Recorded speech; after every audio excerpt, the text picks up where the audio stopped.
Leo, I feel like Leo's put on some weight. Believe them because they're seeing your dog after really long. So they believe them and trust them and don't be in denial. Tummy, I have a depth. I have a little. Oh, yeah, that's actually I super would. useful.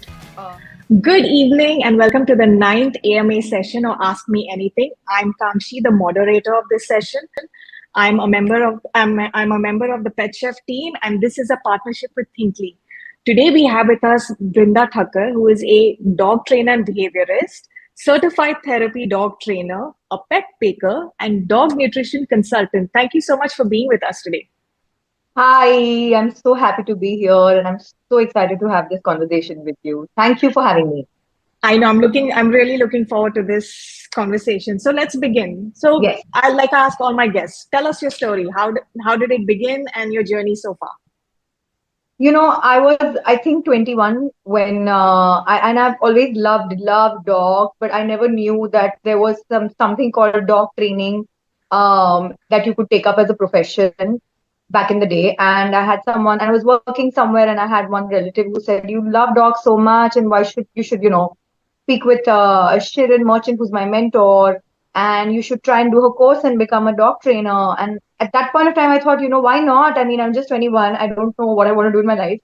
To do this as a passion and as a hobby, only to find out later that this is a full blown a job, and I don't have to, and where I can be my own boss and where I can have fun and I don't need to really work, in a company. And I did that before. So that's how my journey started. When I studied it and when I started getting work, I was like, oh, I could do this all day. I don't need to do this just, on weekends or as a passion or a hobby.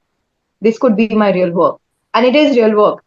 And when I started training, I realized that we use a certain type of treats to reward our dogs in our training. And then I realized people are super clueless about what to feed their dogs. People are clueless about how much to feed their dogs, what kind of treats to give their dogs, all of that. So I started studying and learning pet baking. And that was so much fun because I was like, wait, there is not much out there which is healthy for dogs to eat on a daily basis, be it meals or be it, treats. I was focusing more on treats. And I learned the baking bit, and it was a lot of fun. And every client of mine started to enjoy. I could see the dogs starting to enjoy so much. And that's how the concept of birthday parties and dog cakes came up that time. It was very new. It was very, very new for people to, get a cake for the dog. But it became like so viral so quick. Um, that's when I realized a lot of people have no clue about what to feed their dogs in terms of meals. And I was always very, very pro home, even with my dogs. My family dogs, actually, not my dogs, my family dogs. And I started to shadow my vet. And I told my vet, I'm very interested to learn and I'm doing a course. I don't like to call myself a nutritionist because you have to be a doctor to do that. So that's why I always say I'm a nutrition consultant. So my vet said, why not? You should. And I started to explain to my clients on where they're going wrong, with the kind of food they're giving, the quantity of food they're giving, the quality of protein they're giving, the quantity of, rice or carbs that they're giving, the number of times they're feeding the dogs in a day. So that became huge as well because everybody's like, hey, I need your help to understand, and I need your help to make a diet plan for my dog because I'm very, very clueless and I'm very lost. So that's how the journey started. Wow, that's pretty impressive. Could you just Yes, touch upon what courses did you take? Maybe people who are interested might want yes. to take one of those. My dog training course is under Shirin Merchant. She's my mentor. She's a pioneer in all of India. Her courses and her company is called Canine Care, and whoever would like to know more could get in touch with me, and I'll give them all the details they want. I did my certified therapy course also with her, and I did my nutrition course with a London-based education system, but I did it online. It's called Animal Care College, and I could give details on that as well. I did a nutrition course on not just dogs but also cats. I just focused more on dogs, and I didn't honestly do a baking course. We didn't need to. I did, however, learn the basics from a very close friend of mine who's a baker. So Oh, lovely. she gave me a little certificate when I actually, because I used to go and work with her in her workshop to understand basics of baking. Good thing about baking for dogs is there is a whole list of no's and there is a very small list of yes that you can work with. So you can't really go wrong with the ingredients. What you need to know is the process of baking. So I did study that as well. Oh, lovely. So, this conversation is actually about how to keep your dog fit, especially if your dog is Yes. obese. So, what, in your opinion, would a dog be considered an obese dog? So simple. You have a certain breed. You know how that breed is supposed to look. Let's say, for example, a golden retriever or even your indie. They're supposed to look a certain way. And when you start feeling that, especially in the stomach area, there is roundness. When you start feeling dog is a little more lethargic than their usual self, it's nothing to always do with just age. It's to do with gaining weight. One of the simplest ways to check if your dog is overweight is check their weight. Two, physically, you can see it, and a lot of people are in denial that their dogs are overweight, but you should try and touch your dog's shoulder blades. You should try and touch your dog's ribs. Just hold on to the backside of your dogs. And if you can't feel your dog's ribs, that means your dog is overweight, and there is a whole layer of little flesh and fat there that needs to go. These are the Okay. very most basic ways to sort of tell if your dog is overweight. Um, your vets would always tell you if your dog is overweight, especially if they check their dog's weight. If you go to the vet and if they check their weight, you're going to get caught like that. A lot of people who are going to come and visit you and your dog after very long are going to look at your dog and say, "I think there's something with Leo. I feel like he just put on some weight." Believe them because they're seeing your dog after really long. So they believe them and trust them and don't be in denial. So there are a few ways, checking, like I told you, shoulder blades, checking for ribs, and most importantly, checking their weight. If a dog is to be 40 kilos and if a dog is even 42 kilos, for example, that's overweight. You Okay. have to get rid of that 2 kilos. I had a vet once who would always say, I'd rather have any dog breed, be it a pug, be it a Shih Tzu, be it a Mastiff. I'd rather have the dog slightly underweight than ever be overweight because you still then have a little window that you'll Hmm. never cross, even if you have certain days where the dog has eaten too much or you've had relatives who fed them too much or for whatever reason they've not had good enough exercise for a week. So you should always have that little window for the dog to gain weight, but you've still not crossed a line. I really believe in that as well, because I feel like this as humans we would do the same thing for ourselves. So why not for our pets? Correct. So always first you check with the vet. How much Yes, is the dog supposed to weigh, and how yes, much does your dog weigh now? Okay. absolutely. More than So, checking with the vet, if you're going to get a dog, you should ideally know that about like a Shih Tzu cannot cross 5 kilos, right? A male Shih Tzu cannot cross 7 kilos.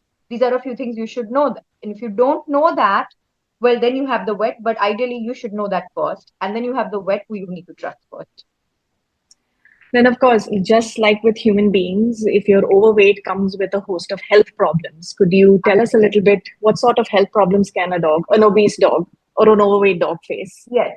Well, let's say it's an adult, not an older or senior obese dog. What you're going to start seeing is, or what you're going to start seeing if you take your dog to the vet is, you may not see many changes physically, but a lot of tests would reveal a lot. Hmm. Something to do with a heart, their kidneys could be, deteriorating, lungs could deteriorate. They are going to be more lethargic. That's one of the first things you need to start seeing in a dog. Okay. Check on how they're getting up and getting down, getting up from a sleeping position, trying to lie down. Are they having any sort of difficulty? All of that matters a lot. Of course, overweight in slightly older dogs, I'm talking about anything over 3 or 4 years, you're going to start seeing so much deterioration in their bones. They're going to have a lot of dogs, if you know today, have so many hip issues and bone issues and diabetes, thyroid. If a senior dog has thyroid, it's not necessary it's because the dog is overweight, but that's because the dog is getting older. So that's why I don't always use words because people will feel like thyroid could be for many reasons. Yes, it could be. But based on a dog having weight issue, it could cause and lead to many, many, many, many diseases, just like the kind of problems humans would face if they were overweight and getting older, right? Heart, Arthritis as well, right? arthritis as well. I was just going to say bones, and it's constantly, you have to understand, for an overweight dog, the problem that you're going to first start facing, and for the dog, that the dog is going to first start facing, is the problem in their foreleg, and they're going to get weaker, and they are going to have difficulty in getting up, getting down, walking, all of that. So completely against obese dogs. I'm not okay with that at all.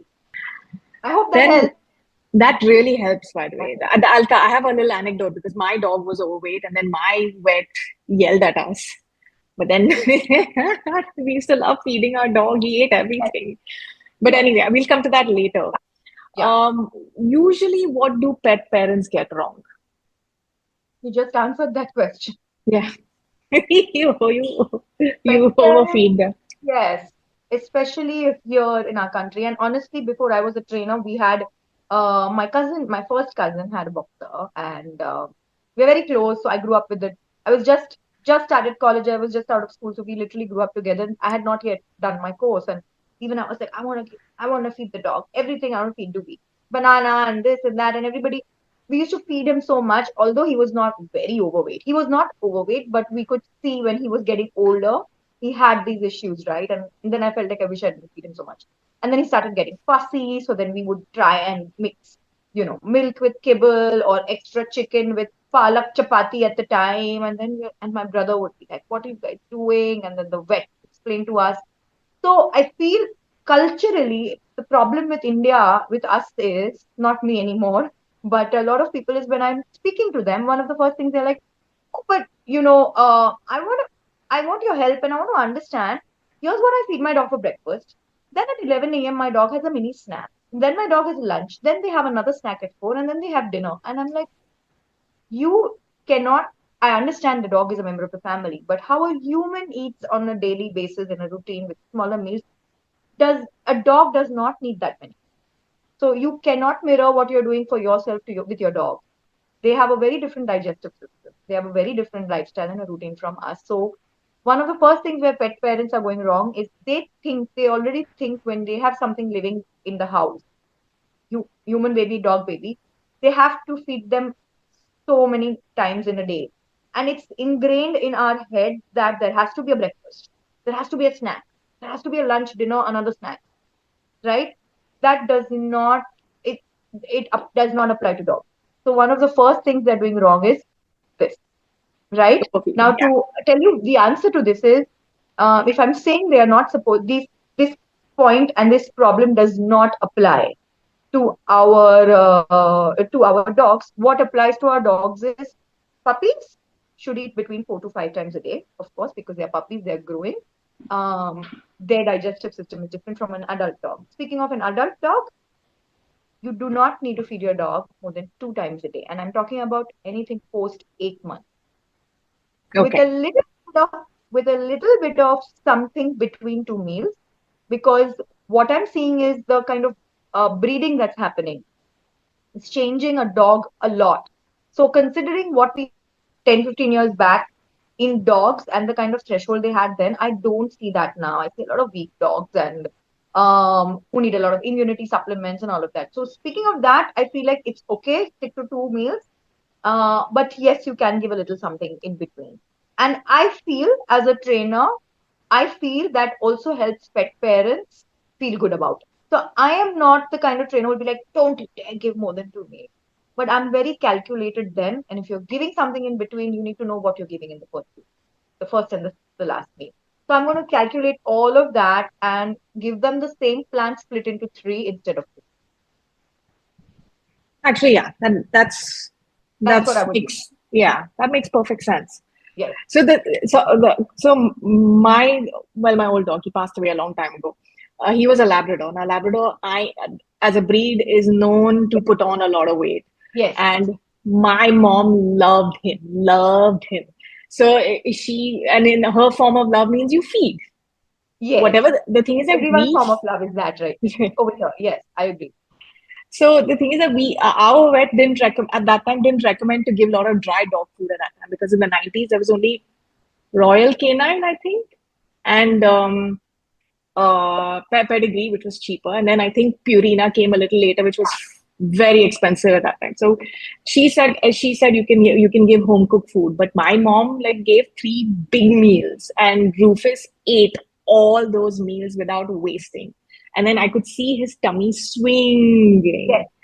So, yes, but he was a puppy at that time. Now, post 8 months, that's when we realized that he started putting on a lot of weight. And then we took him back to the vet, and then she listed out a whole bunch of health issues that he no, will face. And she yes, said, this is going to be, if you're going to treat all of this, it's going to be super expensive. So please get your dog. Of course, he will have health issues, but it's also going to cost a lot of money. So yeah, please get your dog back onto a proper diet. She prescribed a diet and an yeah, exercise regime, and he yeah, got back to his weight. It took yes, about, I think, 6 or 7 months to get very back good. to his goal weight, but Yeah. we managed it. We could see he was a much happier dog as well. When you see an adult dog from the side, you must see that the stomach, if the stomach starts bulging out, like you said you could see stomach sway, that's not good. An adult dog tummy, I have a Deb, I have a little Oh, kitty. yeah, that's actually I super would useful. I Yeah. would use this. Okay, so this is fine. It would either be a little more in Okay. or this is perfect. But if I don't know if people would understand, with a with an adult dog, a bulging stomach would be more bulgy from here. Even if Yes. even when they would lie down in one position, you would be seeing a bulge. That's not that's not good. I don't want to get into the medical aspect or science aspect because a lot of people will be like, hey, you're not aware, don't say that. But I'm just trying to explain to people what a slightly bulgy stomach should look like, and that's not okay. That's all I'm trying to say. Okay. So now you know that your dog is overweight. So what's the first thing a pet parent should do? The first thing. If if the pet parent is convinced their dog is obese and they really want to make a change, of course their vet is going to give them a few steps, and I'm sure they would speak with nutritionists that make a lot of sense these days, and some of them are really good. If you would come to me, I would give you a diet plan. But the first thing I would say is yes, trust your vet, listen to them. Two things that go hand in hand when you're trying to help a dog lose weight. You did that, so you would know. There is nothing that, in terms of exercise, that you can do for a dog if you don't control their portion size, Mhm. right? But if you're